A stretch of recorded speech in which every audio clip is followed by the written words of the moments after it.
sense because Rick knows what it's like to be on the other side, but you have to give him some leeway. He's crazy. He's suffering now, and so he doesn't want to be responsible for anybody. People have died under his wine, blah, blah, blah. Yeah, but they can't send them outside. Yeah. My favorite scene was with Maggie and Herschel. She just looks so deflated. Yeah. And he's trying to cheer her up. He gives her some compliments. Then he offers her some food, and she says no. And it's like, oh man, how depressing. And then he said, "Don't disappear on me." And that was a great line. You know, it's like, oh yeah, I don't want her to like totally lose her spark. And then she just kind of leaned over on his shoulder, and hopefully she just needs to take a rest. Everyone needs some rest from all the killing and the stamping, the killing and the stamping. I read somewhere that when the governor was talking about all the people who died, he was like, your people just killed blah, blah, blah, blah, blah. And one of the names he said was Heisenberg. Did you catch that? He did not. That's what one person said. I was like, did that happen? I don't think so. All right. I didn't hear it. Tell me, live chatters, did you guys hear did you guys hear Heisenberg? And he said Darjulio or whatever that name was that Merle kept mispronouncing. Oh yeah, that's right. So we know that actually Michonne killed some of those people, not Rick's people. Are you sure it wasn't Haley? Yeah, it was different. There was a Haley. Because little old Haley died. Was it Garguglio? Yeah, maybe. That doesn't sound like Heisenberg. No, it doesn't at all. That's funny. All right, that's our homework. Okay, go back and listen to those names. Go check it out. Okay. All right, you ready to move on? Yes. Okay, let's do the moose. Moo. Your turn. Okay, now let's do the news. This is a lot of news about Glenn Mazzara's departure from Walking Dead this week. But first, a guy from LuckyGunner.com wrote me and said he had this article about the gun that Rick carries, the Colt Python. I checked it out. It's really great. It's in depth. It's all about whether that would be a good gun in the zombie apocalypse. Ooh. There's illustrations and it's just very well done. It starts out, quote, "I was wrong. The first time I saw Rick Grimes with his old-fashioned Colt Python on AMC's The Walking Dead, my first thought was, great, another show with lots of guns written by people who don't know the first thing about guns. While subsequent episodes have not changed my mind on that specific point, as the plot has unfolded, I've questioned my initial assumption that Grimes' signature revolver is an ignorant and impractical choice of a weapon. What follows is a summary of the history, factors, and circumstances that changed my mind." So it's, I'm not going to read the article, but if you want to check it out, I'll put a link to it on our show notes, and it's at luckygunner.com. Cool. Yeah. Next thing, this week's episode had 12.3 million viewers, which is the biggest audience for any single episode in the series history. So it's still growing, breaking records and all that. Really? Mm-hmm. We'll see what happens next week. Right. Yeah, exactly. Too bad it wasn't more engaging. But okay. Yeah. In an interview with Glenn Mazzara at HollywoodReporter.com, he stressed that, quote, "Everything about my decision to leave the show was about moving forward in season 4. And I've heard him say that before. And then in another interview on Vulture.com, they asked, "You're saying the creative differences with AMC began when you were discussing the plan for season 4 or midway through season 3?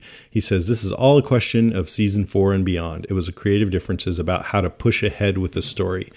So moving forward and push ahead makes me wonder if this is just conjecture, but they said, okay, to save money, we want season 4 to be in the prison again. Oh my God, no. And he's like, no, let's get out of there. People will want something new. Yes. Push forward. No. Yes. Yes. No. Yes. Okay. I'm leaving. Fine. Good. Go. That could be. Who knows? That could be. God, we just don't know. We don't know. In that same interview, they said, "We've talked about how you wanted the season to feel like a war zone and how it should feel like historical fiction. That wasn't Frank Darabont's vision in the first 2 seasons. Why did you make that shift?" He says, "I thought it was important to tell a story about this band of survivors, and some of the reading I had done on soldiers in battle is that each soldier ends up being willing to sacrifice their own life for the good of the group, and also that everyone fears letting their fellow soldiers down. No one wanted to be the weak link. I felt that paradigm was the only way that this group could survive, and that would be an endearing to an audience. It's a family fighting for survival, and that's what the TV shows are a lot of the time. They're family stories." He goes on, but I thought that was kind of an interesting take. Yeah, well, I've said it many times. This is not, I mean, it's not necessarily about zombies. It's about relationships and families. Mm-hmm. And zombies. Yes, and the zombies in your family. I have a few of those. So on fasttocreate.com, there's an article where Glenn Mazzara compared being a showrunner to his old job of managing a hospital emergency room, which he did he worked in hospitals for like 13 years or something. And I think this article kind of gives hints at what some things that might have happened that facilitated his exit. So I'm going to read a couple segments. He says, in the ER, you have a lot of operating costs and monthly patients that you can't control. So it's important to have a very sound structure in place, schedules, clear delineations of responsibility, and clear lines of communication so people can handle surprises. Managers, quote, managers who demanded Mazzara hit budgetary and patient targets no matter what only stifled his creativity and made him anxious. Quote, when I had supervisors who understood the ebb and flow and realities of what I was physically dealing with, I was actually able to come up with some creative solutions that captured costs more effectively. So it's not just about hitting the number, AMC. The key things I learned as a hospital administrator are to be organized, communicate, and to be flexible. So that to me says that they were just too focused on the numbers, and he thinks that if they had a little give here, then there could be a little take over there or something like that. Yep. He says, we have 16 episodes this season. I see them as 16 patients.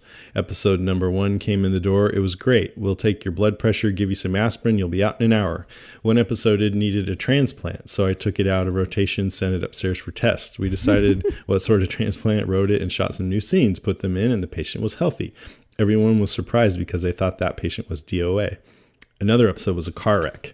We went into editing the operating room and pulled it apart. We saw that organs still worked and what we needed to stitch together, and that episode lived. So the blood and guts are not just on the screen, they're in the writers' and editing rooms. So maybe there have been some complaints about things that had to be redone in the second half of this season, and maybe he's trying to kind of justify like that's just the way it happens sometimes. Right. Wow. Mm-hmm. So that's just, you're just hearing talk out there about this current half of the season. Yeah. Yeah. That there were some troubles. It's really vague. Yeah. But I know that some things had to be redone. That's all I know. And that the schedule went late because of that.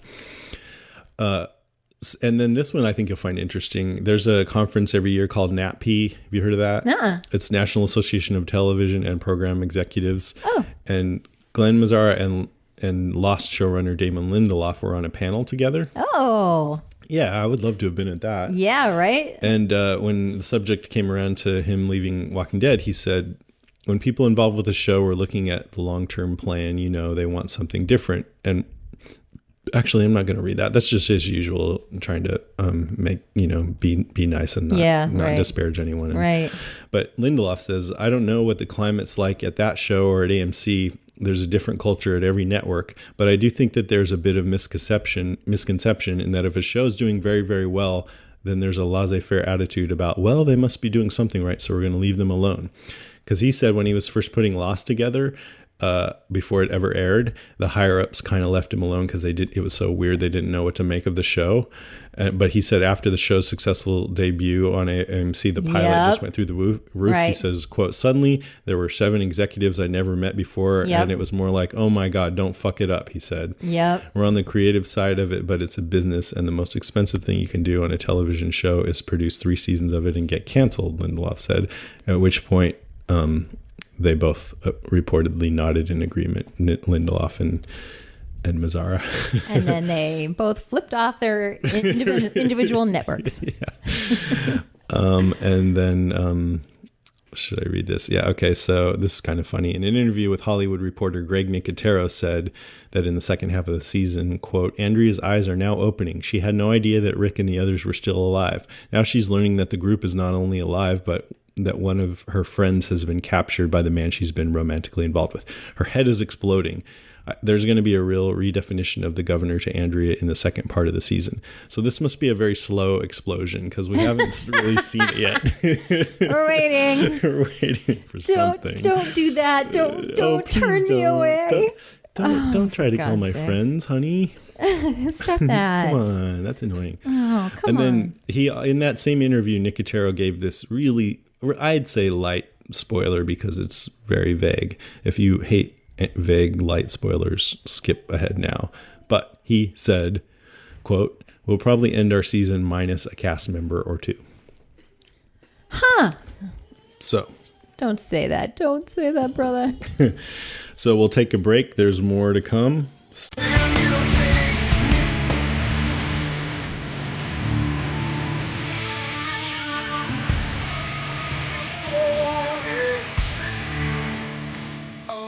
Okay.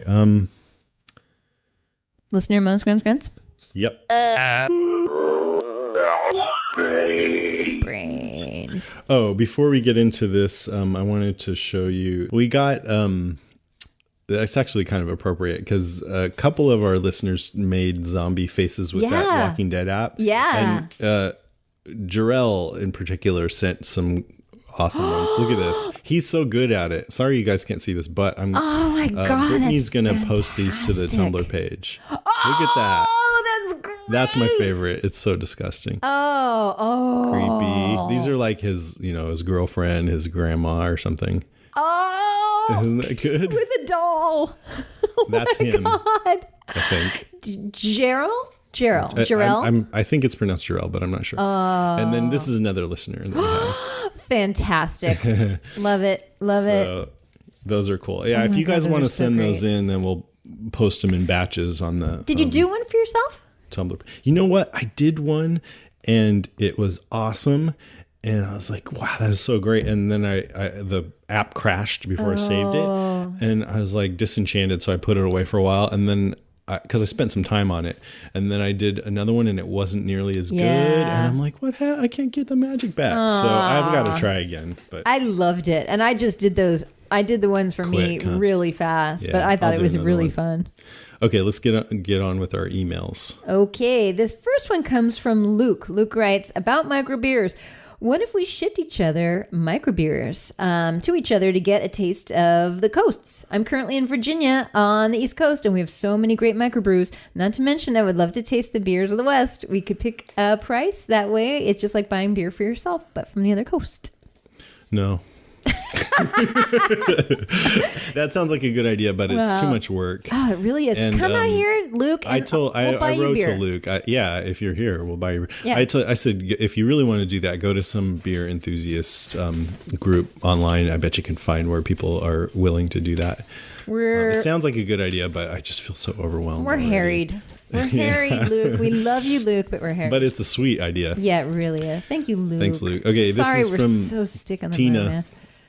Just finished listening to your. I mean, I can also go to this. I forget the name of it. There's this one bar here where they have like hundreds of beers from all around the world. Yeah.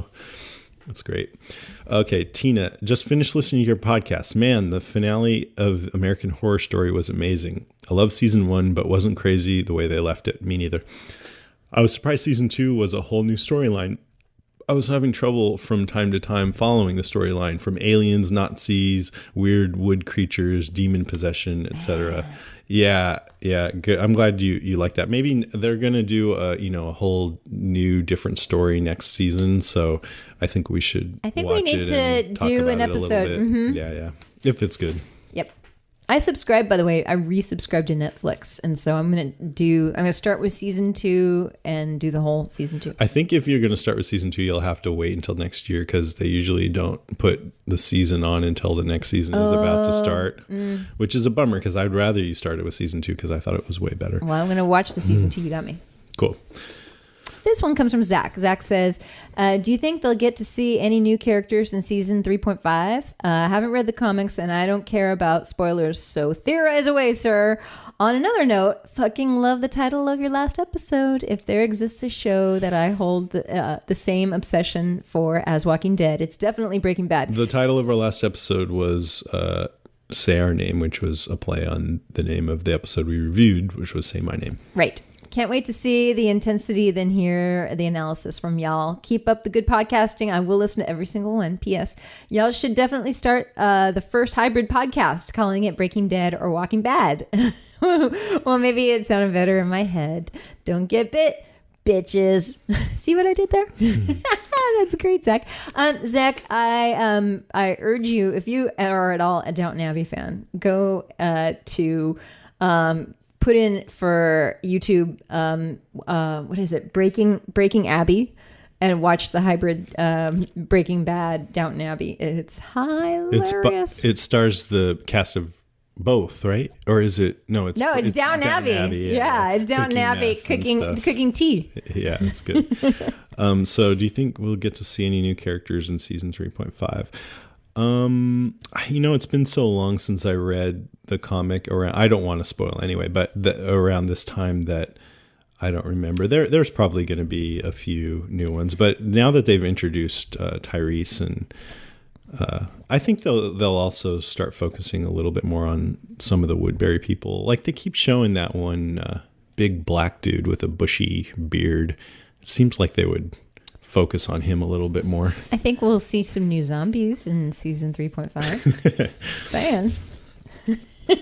Okay, this is from Evan. After watching the Super Bowl tonight, I decided to make sure my recording for The Walking Dead was still set up for the week. Thankfully it was, but I was met by another surprise. It seems as if The Walking Dead is now rated TVMA. It is. And when I was playing our little clips, I noticed the word shit was used and asshole. I don't know if they've always been using those, but anyways, I wonder if that's new because it's TVMA. And I noticed at the beginning they have the warning, mature themes, blah blah blah blah blah. Have they always have the warning at the beginning? I think so, yeah.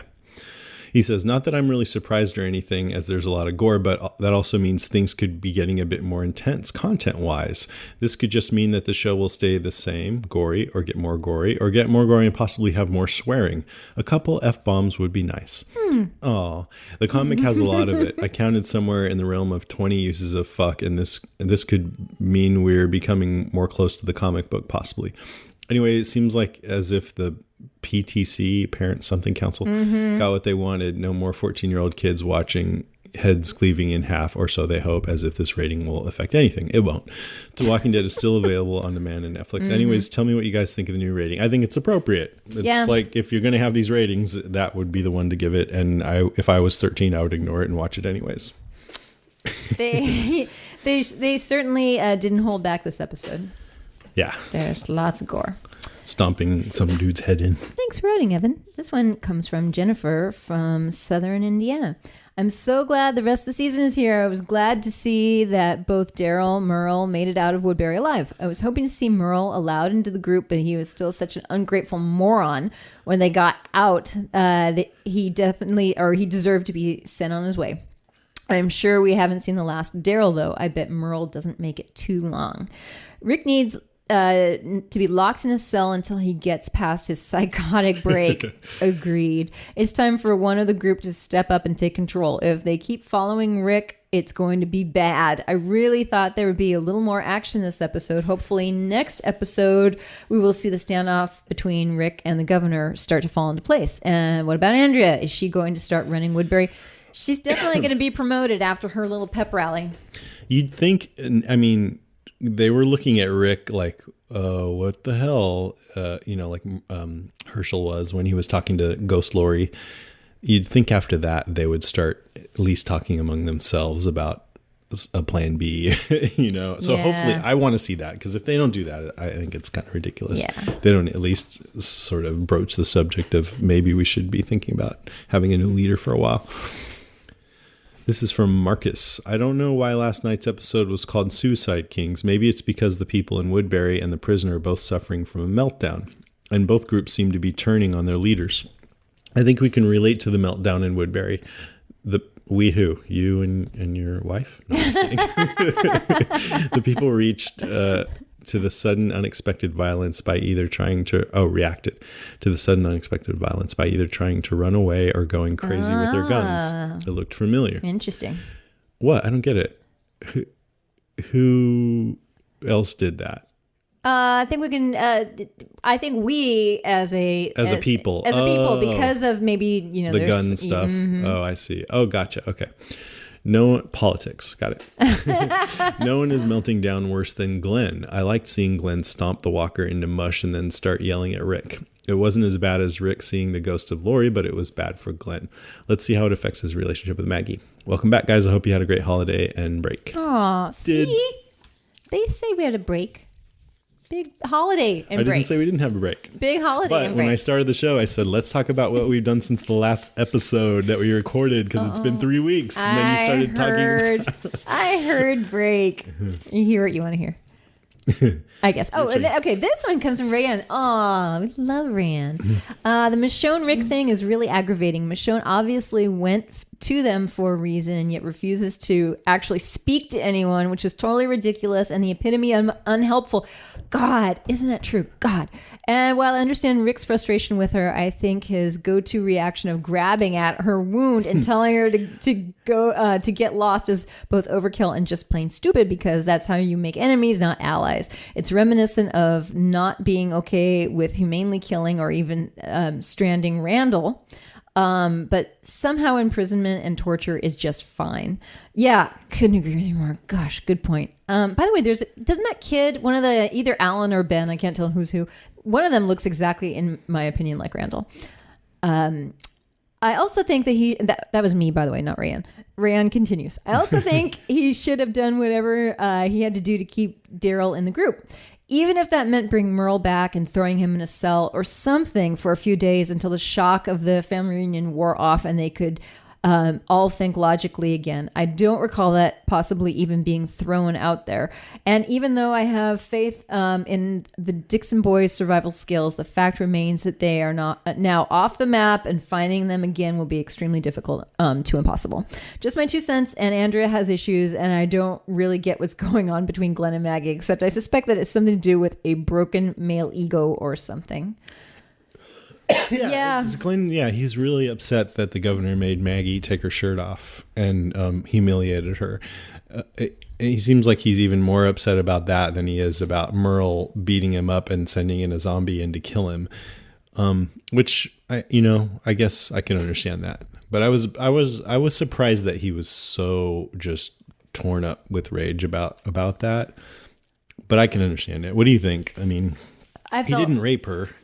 He didn't, but he really screwed with her head. Yeah. And I'd be furious if I were Glenn. Yeah. I totally get that. I think you have an excellent point, Rayanne, about they should have said, okay, Rick should have said, okay, you can come back, but look, Merle's going to be my thing. And he would put Merle in a cell, lock him in there, treat him humanely, whatever, but lock him up for a couple of days or put him in a different part of the prison or something. I kind of chalk that up as one of those decisions that's, could go one way or the other, but the writers chose the one that they thought would be more dramatic. Yeah. And I don't blame them for that. Although it would be fun to see Merle trapped in a cell and hear what he would say. Yeah, it would actually. So we go, okay, this is like brief reactions to this week's episode. Mandy says, second worst thing they could do to Daryl besides killing him, which I guess she means sending him off. Yeah, Mario writes, kind of slow, hate Daryl's goodbye, love to see Laurie back for a strange reason. Jason says, I looked for you two, but didn't find you. LOL. Me and you. Yeah, we weren't man. there. Yeah. Paul writes, of course it was awesome. I think Rick is going to lose his spot as leader if he doesn't get it together pretty soon. Jerry says, great comeback, but when is Milton going to get chomped? That guy is irritating. And clean. Kyle writes, Rick needs some Zoloft. Or Xanax. Or Xanax. Chantel says, this is very blasphemous for me to say, but I thought tonight's episode was unclimactic and left me reaching for the drawer on my nightstand, metaphorically speaking. Wow. What's the drawer on the nightstand? Nightstand. I can't imagine, Chantel. What is she talking about? I don't know. I'm sure I don't know. I know. Nicole writes, favorite zombie kill was when the governor just walked by and shot the walker in the head, surrounded by a haze of smoke. Total boss moment. Yeah, that was pretty good. It's like the Terminator. Although, I haven't mentioned that either, but the way everybody was going all haywire and the governor was just standing there. I did like that where he popped that zombie. But what was going on in his head? It looked like it was just a blank slate. And he had a little smile on his face at one point. Yeah. I also like the fact when Daryl grabbed his crossbow back. And later he said, "This is war now, and these people aren't going to have it as easy as they did before." Barbecues and picnics. Yeah, maybe he's like happy that this happened so that he gets to have a reason to martialize and get more overtly violent than he's been wanting to.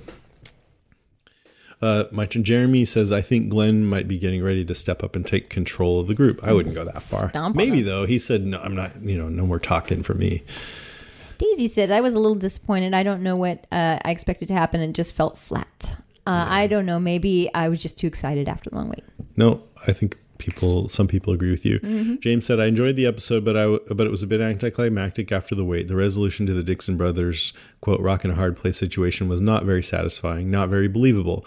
I'm reserving judgment on Andrea. Hopefully a method to her madness will reveal itself. No, I don't think so. You should just give up on Andrea, man. It says, I understood Daryl's decision completely. In a world like that, if you're lucky enough to find blood that's still alive, you're not going to turn your back on them. Right. Mm-hmm. Michael says, way too slow. I think it was the worst episode of season 3 so far. I'm a diehard show and graphic novel fan too, so it hurts saying that. Ashley says, I wanted so much to like this, and I did not. I understand for budget and story they have to have slow episodes sometimes, but for the mid-season premiere, I was expecting something better, more action, more humor, something. As my funnier than me friend said, if I just wanted to hear friends have a heart-to-heart, I'd listen to people at Starbucks and judge them from the next table. Only great part was Rick's mental break. I think he knew he was the only one who could see Lori, and he was terrified to realize that he was losing it again or still.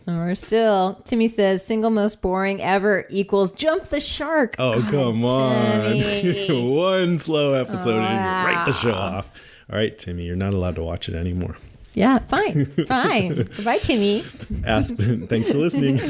Aspen says, I realized I had gotten out of practice watching the show when I was startled by Truck Zombie and Glenn's method of handling it. Right. Yeah, that was good. That was startling. I think it was funny when Rick and Maggie were there with guns pointed at the zombie, ready to pop him in the head, but then realizing, wow, I guess we really don't need to. Yeah. Look at him go. Saving bullets. Look at him go. Yeah, exactly.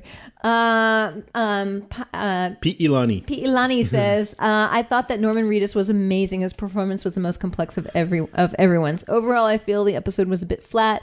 There were a lot of opportunities for drama, but maybe the directors wanted to portray the prison team as numb to magnify the panic at Woodbury. But then one speech from Andrea, and it's all good in the hood. The cast keeps saying that the second half is going to be action-packed. Let's see. Numb is a good word. They did feel numb, especially Maggie. Yep. Mark says, I was 50-50 on it, but Daryl leaving is going to allow Tyrese to step up to be Rick's number 2, which could set up more conflict when Daryl comes back. Larry says, loved it. Like all great series, you have to take a season as a whole. Sopranos had episodes less exciting than others. It's kind of like a puzzle, and we just filled in a corner. I think this is the best show ever written / conceived. Justin says, my wife says to me, this episode is kind of boring. Nothing happened. Next scene was Rick seeing Lori and what my wife guesses is her wedding dress. And she says, well, that just made the episode. Oh, that's nice. Drea says, the governor showed his true colors. He's a brooding coward. He was hanging back. He was brooding. He wasn't a coward, though. He's arming up. Did you notice the sheriff's bag? I was wondering if that was Rick's bag. I want to see if another guy gets bitten by a zombie. Will he just pop out and shoot him and pop back? Right. Don't mind me. Okay. I'm just popping down. Okay. Bye. What did you ask about the sheriff's bag? That's the sheriff's bag. That's Rick's sheriff's bag. Which Andrea had when she left the farm. That's how it got to. Yeah. I think it's ironic that he's arming up with Rick's bag to kill Rick. And they still haven't really met, have they? Kristen says the Lori vision was eerie as hell. An article with Mazzara said that he wanted it to be horrifying. It was supposed to mirror a wedding dress. Well played. She freaked me out. David wrote, I thought Scott Wilson was great last night. I love the grungy dignity and lived-in gravitas he brings to Herschel. The scenes of him separately tending to Glenn and Maggie's physical and emotional scars were my favorite of the episode. Yeah, me too. Good. And I don't know how to say this. Radames? It's good. Radames Prime says, for all that is good, Andrea needs to stop drinking the tea. Yes. God. And we have a couple calls. Yeah, we have a couple calls. This is Jordan from Virginia. Hi, Walking Dead podcast. This is Jordan from Norfolk, Virginia. I've been a long-time listener, first-time caller, I guess. And I wanted to say that I spent literally all day yesterday watching Walking Dead, and it was so awesome, best day ever. And the new episode was so mind-blowing awesome. I would say at least 4.65 brains out of 5. There were some things I didn't like. I really didn't like Daryl leaving the group to go with Merle. I feel like they could deal with having Merle around. You know, they're in a jail. Just lock them up. Whatever. But my favorite part was when they showed Lori, ghost Lori, on the balcony. She was so, like, creepy, and she looked so, like, awesome, and, like, she just looked like the devil ghost, not like an angel for sure, even though she was in a white dress, whatever. I guess here's my zombie sound. Okay, thanks. Love you guys. Bye. It sounds like a hairdryer. Thanks, Jordan. Good. Well, I'm glad somebody liked it. Let's move on to Chris from Oklahoma City. Hey, Jason and Karen, this is Chris from Oklahoma City. I wanted to talk a little bit about tonight's episode. Wow, what a great episode. Really happy to have Walking Dead back. Really, the only thing I didn't like about this episode was Andrea. The thing that really sort of bothered me about her in this episode was when she came out to talk to the people in Woodbury, and she's, saying, oh, we will persevere, things are going to be different, but, we're going to press on, and she kept on talking as if she had been this long-time member of Woodbury, and everyone's just kind of nodding and agreeing, and, yeah, right on, whatever, but it just didn't seem very natural to me, because I don't get the impression that Andrea's been there for very long. Maybe I'm wrong on that, but it just seemed odd to me that they were all sort of rallying around her, especially after she had carried on at the fight between Merle and Daryl, and, she's shouting, oh, no, stop, he's my friend, right after the governor had just told everyone that, Daryl was a terrorist and Merle had betrayed them and everything. So, I mean, here she is shouting that the quote-unquote terrorist is her friend, and then, several scenes later, everybody in the town is sort of, yay, raw Andrea, you're awesome, we're going to rally up behind you. It just really seemed unnatural to me, but other than that, show was fantastic. Really glad to have it back. Anyhow, thanks for the show, I love it, and I will talk to you guys later. Bye. Yeah, I didn't think about that. Yeah, that's true. A good point. She hasn't been there that long. She hasn't been there long, but she was, they were all like bloodthirsty to kill the terrorist, and she was saying it was her friend, and the next day they're all freaked out by whatever happened, and seems like maybe she was kind of involved in that because she was friends with the terrorist. Right. I mean, I think the reason why they listened is because she's the governor's girlfriend. That's it. Right? Otherwise, do they know? Woodbury's a small town. Yeah, I guess they know. Things get around. Word gets around in those little small towns. Yeah. Okay, let's move on to next week on The Walking Dead. All right, next week on The Walking Dead, the episode is called Home. And the description is, as the group debates their next course of action, Rick wanders after a lost friend. So I wonder who the lost friend is. Daryl and Merle question their choices and food, according to sexual choices. No, food choices. Oh. Squirrel or not squirrel. Squirrel or woodchuck. The governor restores order in Woodbury and makes plans to punish those responsible. It's called Home, so maybe they'll finally make it to Earth. It's written by Nicole Beatty. Cool. She wrote Sick, one of a great episode. Our show. Yep, and she's written for all kinds of great shows. Prime Suspect, Rubicon, John from Cincinnati, Sons of Anarchy. She has lots of producer credits. She's been with The Walking Dead for a while, so should be great. And it's directed by a guy whose name I want to pronounce Seth Man, but it looks like it's more Scythe Man. Seith. Maybe that's Seth. What do I know? He's directed shows like Californication and Elementary. And and I think he's worked with Nicole Beatty before. Like he directed something she did. Oh, yeah. It seems like they like to pair directors with writers sometimes. And I don't think he's ever directed anything for The Walking Dead. But should be an interesting episode according to the previews. So did you watch that video? I did. So we're going to talk a little bit about this sneak peek video that was about a minute and a half long. And if you don't want to hear about that, go ahead and move to the next section now.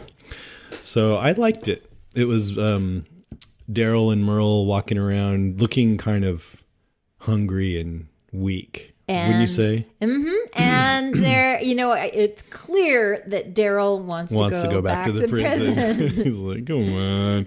It wouldn't be so bad. And Merle's onto him. Yeah, Merle calling him on it. Yeah. And I mean, for one thing, it just shows that they're not gone. Right. Like they're going to be back. They'll be in the story, yeah. But I like that they're showing, because we haven't seen Merle and Daryl together before this last episode, so it'll be fun to see what their relationship. Yeah. And you get to see a little bit of how it's always been insinuated that Merle has been this kind of bullying, dominating older brother. So we'll see now that Daryl has come out on his own. Will he just go right back under the influence of Merle? It looks like he's kind of mulling that over. Right. So right. That'll be fun to watch. And again, squirrel or chipmunk. Yeah, it'll be fun to see what kind of varmints they pick up. Right.